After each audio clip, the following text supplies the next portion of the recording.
पति का लवर। आज अजय की शादी की सालगिरह थी। उसे जल्दी ऑफिस से घर भी लौटना था कि तभी जाते वक्त उसकी वाइफ सरिता करीब आकर कंधे पर दोनों हाथ रखते हुए कहती है, देखो जी, जल्दी आ जाना ऑफिस से। और हाँ, देखो शाम को खाने को इनवाइट किया है मम्मी को, यानी तुम्हारी सासू माँ को। और कोई मित्र दोस्त तुम्हारे साथ आ रहे हैं तो अभी बता दो, ताकि मैं खाना बनाकर रेडी रखूं। अमित कुछ सोचने लगता है। सरिता उसे देखकर कहती है, क्या सोच रहे हो? अमित उसकी तरफ नर्वस होकर देखता है। हाँ, एक जो मेरे ऑफिस में साथ में काम करती है सरिता, तुमसे एक बार हमने उसके बारे में बताया भी था। उसका नाम रिंकी है, जो अब अपने ही ऑफिस में जॉब करती है। बहुत सुंदर, सुशील और दिल की बहुत अच्छी लड़की है। जानती हो, पूरे ऑफिस में हर स्टाफ उससे दोस्ती करना चाहता है, पर वो सिर्फ मुझे ही अपना अच्छा दोस्त मानती है।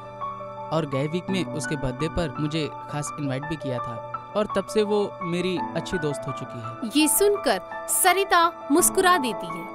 वो कहती है, अच्छा है ना, कोई लड़की आपकी खास दोस्त है। अजय सरिता को हल्की मुस्कान के साथ देखता है। स्कूल की छुट्टी होने की वजह से अजय के दोनों बच्चे पास आ जाते हैं।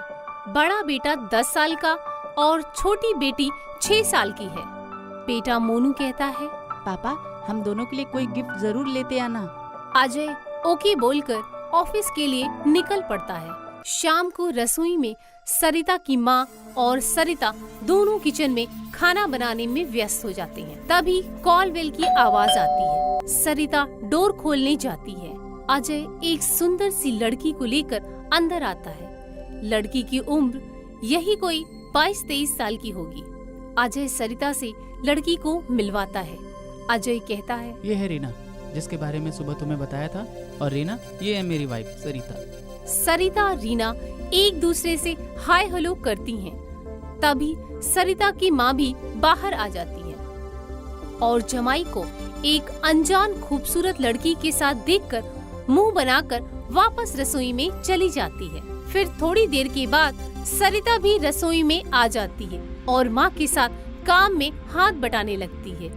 और माँ को सरिता कहती है, लड़की देखने में बहुत सुंदर है, वैसे भी सुंदर लड़कियों से कौन मन नहीं चाहेगा दोस्ती करना। तभी माँ कहती है, सुन बेटा, तेरे ये पति का चाल ढाल मुझे कुछ अच्छा नहीं दिख रहा है। समय रहते तू इसे अपने काबू में रख, नहीं तो बाद में तुझे पछताना ना पड़े। सरिता हंसते हुए कहती है, अरे माँ, तुम्हारा जमाई कोई भेड़ बकरी है जो काबू में कर रखना है? मैं अपने पति पर कभी भी संदेह नहीं करती।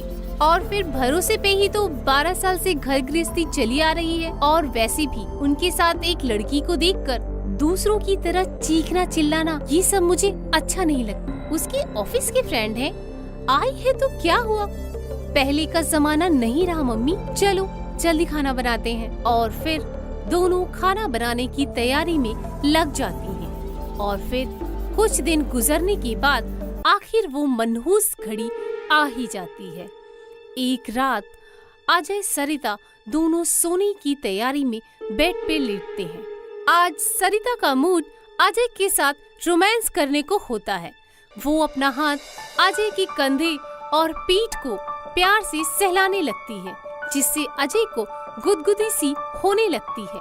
इसके पहले अजय उत्तेजित हो कि अचानक सरिता का हाथ हटाकर वो उठकर बेड पर बैठ जाता है। सरिता बोलती है, क्या हुआ, कुछ परेशान दिख रहे हो?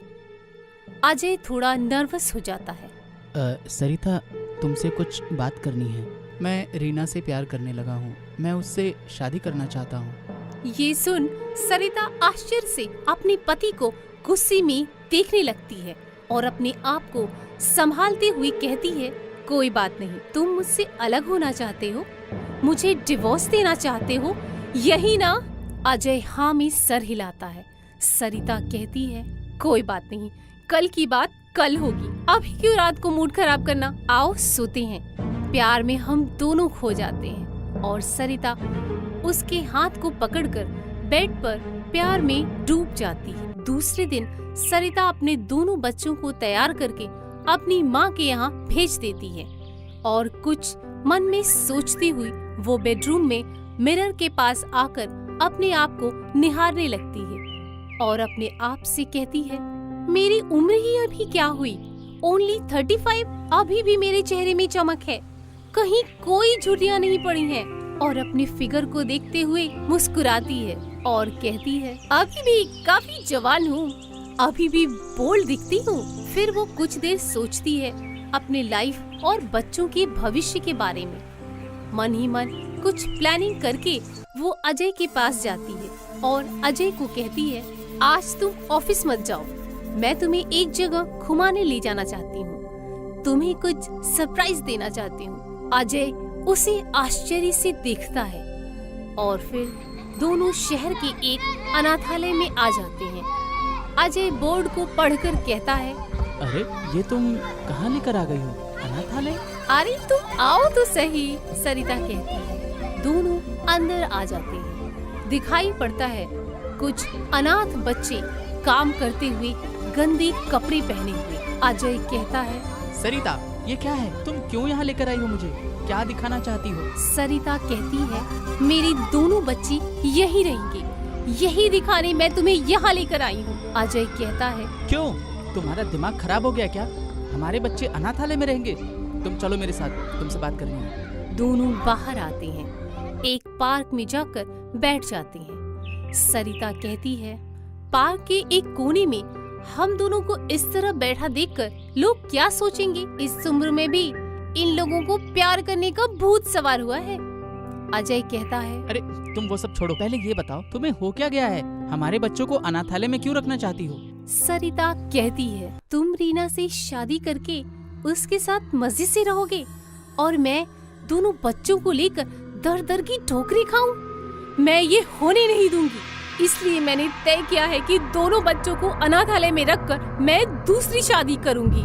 मैं अभी भी जवान हूँ, देखने में सुंदर और बोल्ड भी हूँ।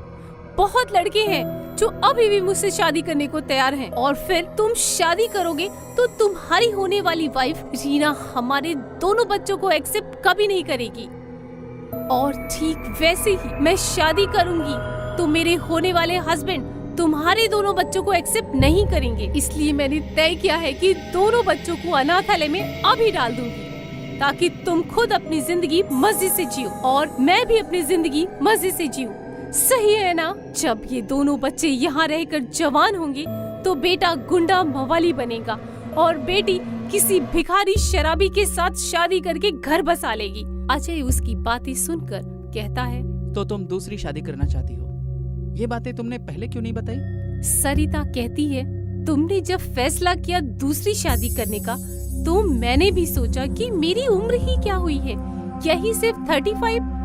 अभी भी मैं देखने में बोल्ड हूँ, खूबसूरत हूँ, जवान हूँ, चेहरे में चमक है, तो मैं क्यों नहीं शादी कर सकती?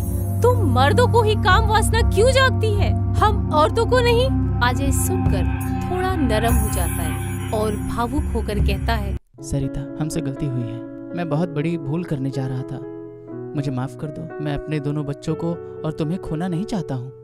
मैं रीना को हमेशा हमेशा के लिए भूल जाऊंगा, तुम्हारी कसम, मरते दम तक कभी अलग नहीं होऊंगा तुमसे, ये मेरा वादा है। और वो सरिता को अपने सीने से लगा लेता है। सरिता की आंखों से आंसू बहने लगते हैं और फिर दोनों अपने घर की तरफ निकल पड़ते हैं। कहानी यहीं समाप्त हुई। तो दोस्तों, कैसी लगी मेरी ये कहानी कमेंट में लिखें और मेरे वीडियो को शेयर करें, लाइक करें। ऐसी ही कहानी आप लोगों को सुनाती रहूंगी और आप लोग अपना भरपूर प्यार हमें देते रहें। धन्यवाद, थैंक यू, शुभ रात्रि। Like, share and subscribe Tabu TV.